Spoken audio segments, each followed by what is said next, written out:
भारत का लोकतंत्र खतरे में है।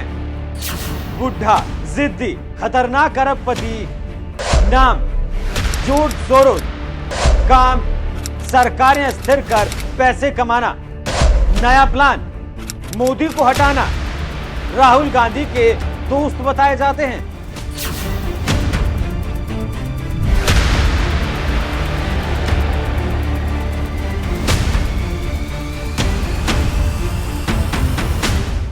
जॉर्ज सोरोस, ये नाम अडानी पर हिंडनबर्ग की रिपोर्ट आने के बाद काफी सुना जा रहा है, क्योंकि इसका कहना है कि कथित राष्ट्रवादियों को हटाने के लिए वो $100 करोड़ खर्च कर सकता है। सीधे तौर पर मोदी जिनपिंग पुतिन का नाम लेता है और ये पिट्ठू है उस अमेरिका का जो आजकल मोदी चालीसा पढ़ने में लगा है। आज आपको इसका वो जाल दिखाएंगे जो उसने हिंदुस्तान में फैलाया है मोदी को हटाने के लिए।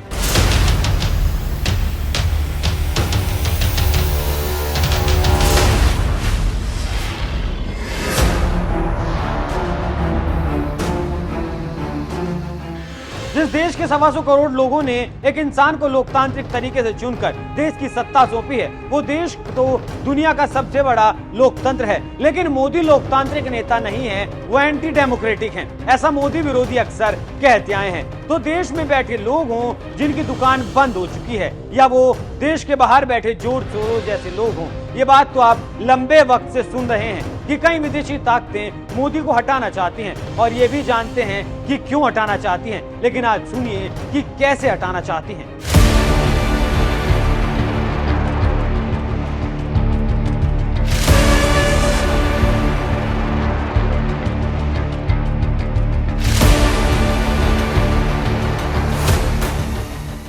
नमस्कार, एनएमएफ न्यूज देख रहे हैं आप। मैं हूं आपके साथ अभिषेक पुंडीर। अगर आपको जॉर्ज सोरोस का पूरा प्लान समझना है कि वो आखिर कैसे मोदी सरकार को अस्थिर करना चाहता है, तो खबर को अंत तक जरूर देखिएगा।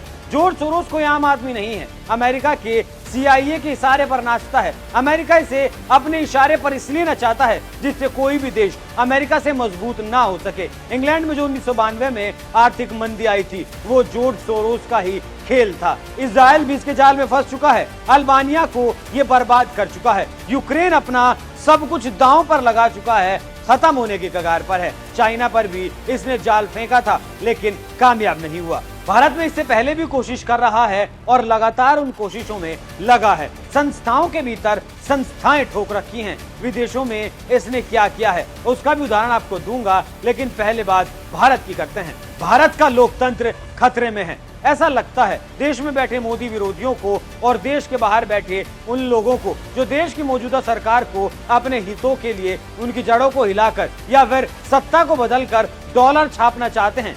1983 नेशनल एंडोमेंट फॉर डेमोक्रेसी इस नाम की एक संस्था बनाई गई। संस्था भारत के लिए बनाई गई, लेकिन बनी अमेरिका में, और तब से लेकर आज तक अमेरिका में बैठकर सोरोस भारत के लिए कैंपेन चलाता है। ये 370 का मुद्दा बनाता है, किसान आंदोलन में रोटियां सेकता है, पूरे सोशल मीडिया को मानो अपने हिसाब से चलाता है। ये जो संस्था जॉर्ज सोरोस ने बनाई है, इसके भी 4 सेंटर बनाए गए हैं। चारों को अमेरिका में ही बनाया गया। ये संस्था, इसके अंदर काम करने वाली सारी संस्थाओं की छतरी मानी जाती है। ये सबको संरक्षण देने का काम करती हैं। इसके 4 सेंटर्स के नाम कुछ इस तरीके से हैं।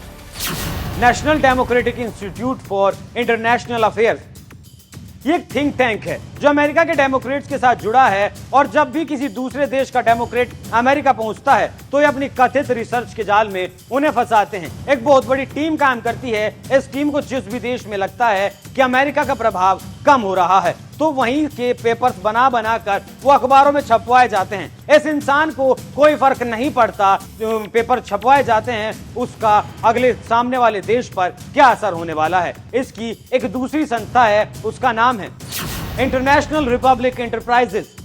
ये संस्था अमेरिका के रिपब्लिकन्स के साथ जुड़ी है। इन दोनों संस्थाओं पर अगर गौर करेंगे तो पता चलेगा कि डेमोक्रेट्स हो या फिर रिपब्लिकन, ये दोनों को अपनी जेब में रखता है। इसकी तीसरी संस्था का नाम है centre for independence private limited.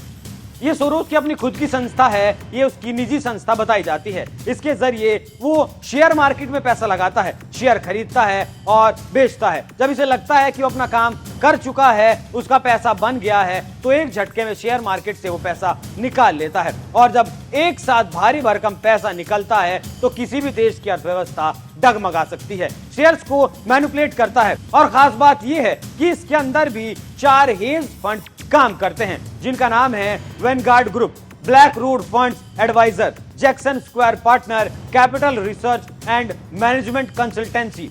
Soros इन चारों के इस्तेमाल से किसी भी देश की अर्थव्यवस्था में भूचाल ला सकता है, क्योंकि इन्हीं चारों हेज फंड्स के जरिए वो किसी भी देश के शेयर खरीदता है, वहां की शेयर मार्केट को मैनिपुलेट करता है, शेयर खरीदता है और फिर एक झटके में बेच देता है। जैसे अडानी ग्रुप के साथ किया गया, हिंडनबर्ग की एक रिपोर्ट आई और तमाम तरह की उथल पुथल अडानी के शेयर्स में आने लगी।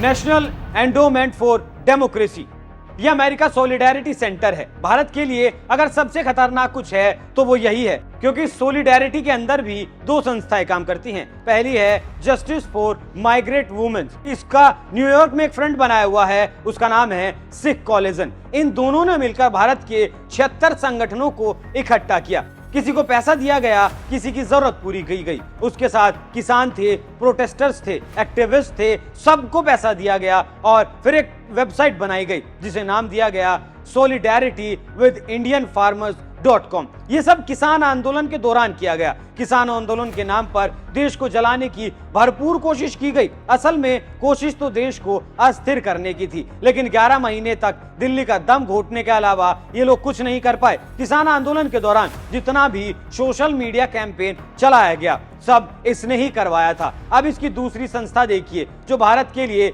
सबसे ज्यादा खतरनाक है, council for American Islamic relation.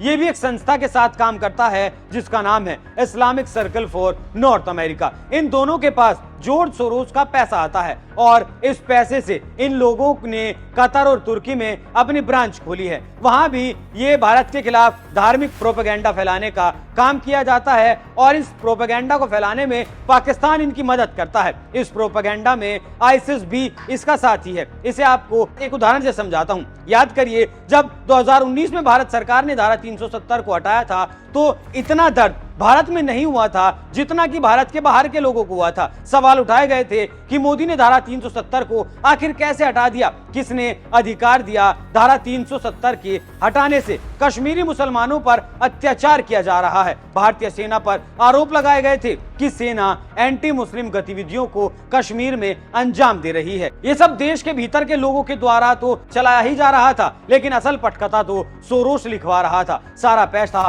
बाहर से आ रहा था और इसने जाल ऐसा बिछाया था जिससे सीधे तौर पर सोरोस पर कोई सवाल नहीं उठा सकता है। ये 3 पॉइंट एजेंडा खूब चलाया गया। इस एजेंडे के पीछे भी एक और फ्रंट काम कर रहा है जिसका नाम है ग्लोबल एडवोकेसी ग्रुप। भारत में जो आज की तारीख में एजेंडा चलाया जा रहा है कश्मीर को लेकर, वो इसी फ्रंट का काम है। इससे पहले शाहीन बाग, सीएए, किसान आंदोलन, जहां भी सरकार के खिलाफ एजेंडा चलाया गया, सबके पीछे इसी फ्रंट के फुटप्रिंट्स मिलते हैं। लेकिन सीधे तौर पर सोरोस के ऊपर कोई हाथ नहीं डाल सकता, सीधे तौर पर सोरोस के ऊपर कोई आरोप नहीं लगाया जा सकता, क्योंकि इसने मल्टी लेवल फ्रंट का ऐसा जाल बिछाया है कि सीधे तौर पर इसके गिरेबान पर हाथ डालना या इसके ऊपर इल्जाम लगाना नामुमकिन काम है। ये बहुत सेफ गेम खेलता है। सोचिए, जो इंग्लैंड जैसे देश में 30 साल पहले उसकी अर्थव्यवस्था में हाहाकार मचा सकता है, अमेरिका इजराइल की दोस्ती में फूट डालने का काम कर सकता है, अल्बानिया को बर्बाद कर सकता है। यूक्रेन के साथ जो हो रहा है दुनिया देख रही है, वो कितना शातिर होगा, कितना खतरनाक होगा और कितनी ताकत उसके पास होगी। इतना ही नहीं, 70 के दशक में चीन के खिलाफ भी ये साजिश रच चुका है। वो बात अलग है कि चीन इसके जाल में फंसा जरूर, लेकिन उस गहराई में नहीं उतर पाया जहां से वापस आना कठिन काम हो। चीन वक्त पर संभल गया और सोरोस को वहां से भागना पड़ा।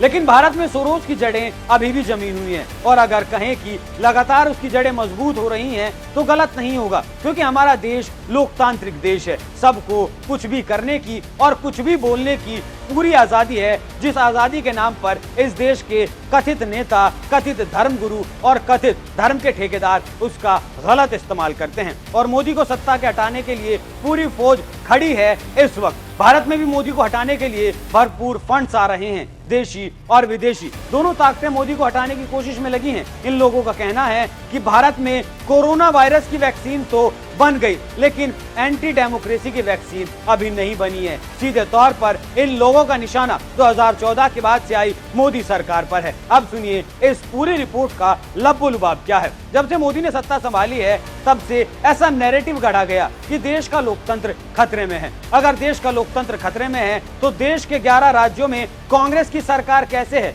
10 साल से जनता मोदी को लगातार पसंद करने में लगी है तो सब चल रहे हैं, सबकी जान हलक में है। यहाँ ये भी सोचिए कि ये लोग कहते हैं कि भारत लोकतांत्रिक देश जरूर है लेकिन मोदी लोकतांत्रिक नहीं है। सोचिए कैसा हो सकता है कि एक चुना हुआ प्रधानमंत्री अलोकतांत्रिक हो। मोदी का जो इंटरनेशनल लेवल पर मोदी की जो घेराबंदी की जा रही है उसका कारण है भारत की बढ़ती ताकत और अमेरिका के छूटते पसीने। आज भारत विश्व गुरु बनने के रास्ते पर है तो कुछ लोगों का ऐसा एजेंडा चलाने से इस देश पर कोई फर्क नहीं पड़ने वाला। साजिश गहरी है और चेन बहुत लंबी है। इस रिपोर्ट के जरिए आपको बताने की कोशिश की गई है कि जॉर्ज सोरोस की जड़ें कहां तक घुसी हैं और जॉर्ज सोरोस क्या कर सकता है। इस सच्चाई पर गौर करिएगा और सोचिएगा कि इस देश में बैठे लोग और इस देश के बाहर बैठे लोग किस हद तक जा सकते हैं मोदी को सत्ता से हटाने के लिए। आप इस खबर पर क्या राय रखते हैं? अपनी राय हमें कमेंट कर जरूर बताएं। नमस्कार।